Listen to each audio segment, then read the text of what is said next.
Baik teman-teman, sebelum teman-teman menyaksikan video ini, di sini saya akan menjelaskan bahwa video ini saya buat untuk memenuhi tugas UTS Akuntansi Keuangan Menengah 2. Tanpa basa-basi lagi, selamat menyaksikan video saya ini.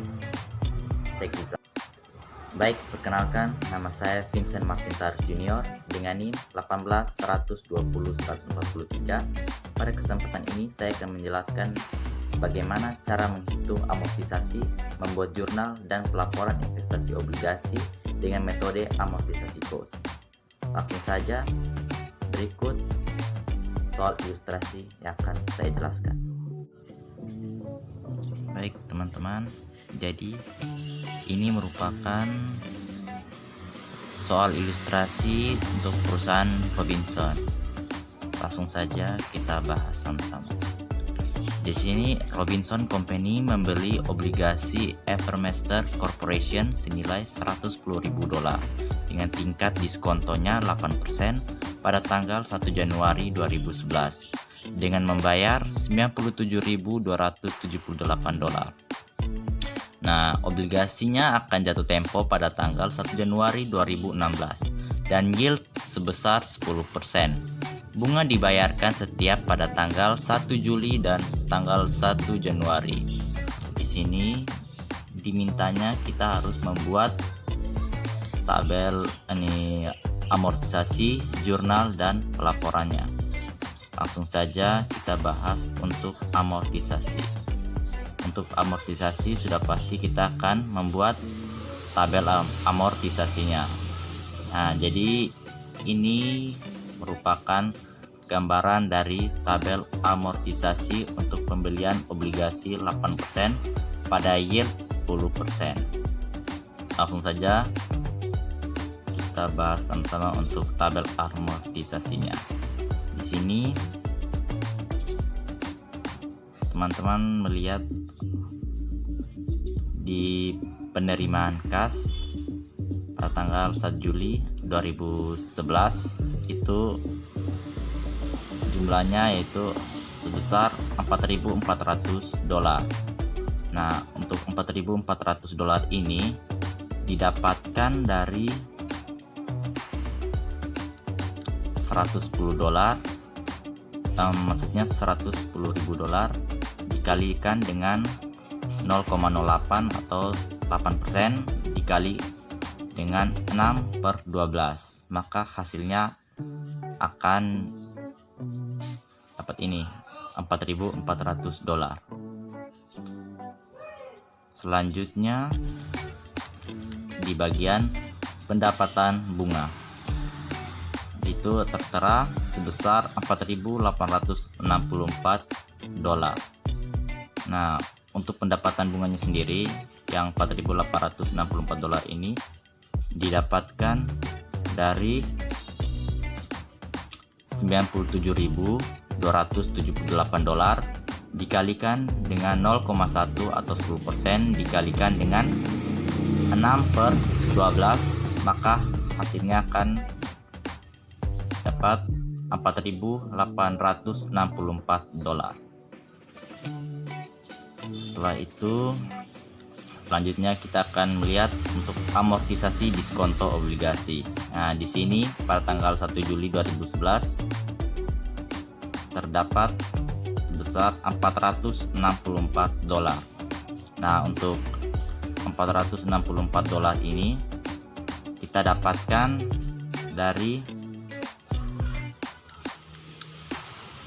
4.864 dikurang dengan $4.400, maka hasilnya adalah sebesar $464.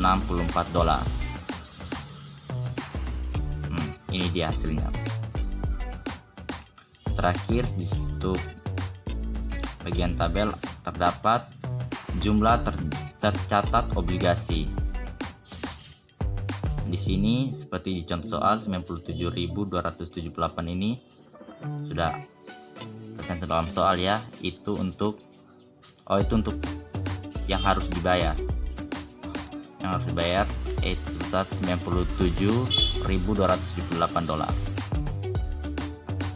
Terus untuk yang di bawahnya ini ada 97.742 dolar.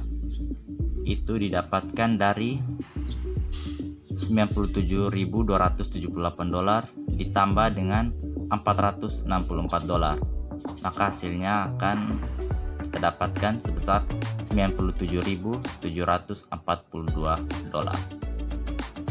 Sekian dari untuk penghitungan amortisasinya. Nah, teman-teman, berikutnya kita akan membahas mengenai penjurnalannya. Di sini untuk penjurnalan atau pencatatan pembayaran bunga setengah tahunan pertama pada tanggal 1 Juli 2011. Ini kita akan bahas yang pertama untuk tanggal 1 Juli 2011. Situ akan terdapat kas sebesar 4.400 dolar. Berikutnya ada investasi utang, itu masuk untuk kolom debit ya. Tadi 4.400 itu debit, terus investasi utang sebesar 464 itu juga di kolom debit. Terus untuk di kolom kreditnya ada pendapatan bunga, yaitu sebesar 4.864 dolar. Untuk selanjutnya ada pencatatan bunga yang masih harus dibayarkan dan mengamortisasi diskonto pada tanggal 31 Desember 2011. Nah, di sini terdapat pada tanggal 31 Desember 2011. Di situ ada, kita lihat ada piutang bunganya yang terdapat pada kolom debit, yaitu sebesar 4.400 dolar. Terus ada investasi utang sebesar 487 dolar. Nah, untuk di kolom kreditnya terdapat pendapatan bunga sebesar 4.887 dolar. Sekian untuk pembahasan mengenai penjurnalannya. Baik, berikutnya teman-teman kita akan menjelaskan mengenai pelaporan.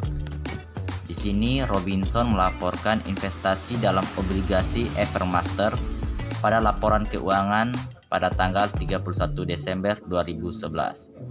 Nah, berikut adalah laporan keuangannya. Di sini ada laporan posisi keuangan. Pada laporan posisi keuangan terdapat investasi jangka panjang, yaitu tentang investasi utang sebesar 98.229 dolar. Yang berikutnya ada aset lancar, yaitu piutang bunga sebesar 4.400 dolar. Selanjutnya kita lihat ada laporan laba rugi.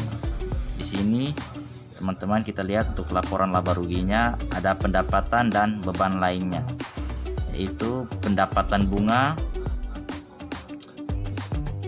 Di sini ada jumlahnya 9.751 dolar.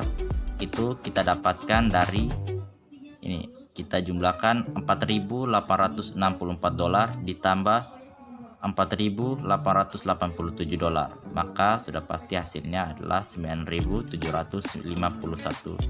dolar. Baik teman-teman, sekian dari penjelasan di video saya ini mengenai bagaimana cara penghitungan amortisasi, membuat jurnal, dan pelaporan investasi obligasi dengan metode amortisasi cost. Oke teman-teman, jika teman-teman menyukai video ini, jangan lupa like, comment, share, dan yang paling penting jangan lupa subscribe video ini. Oke, sekian dari saya dan terima kasih telah menonton.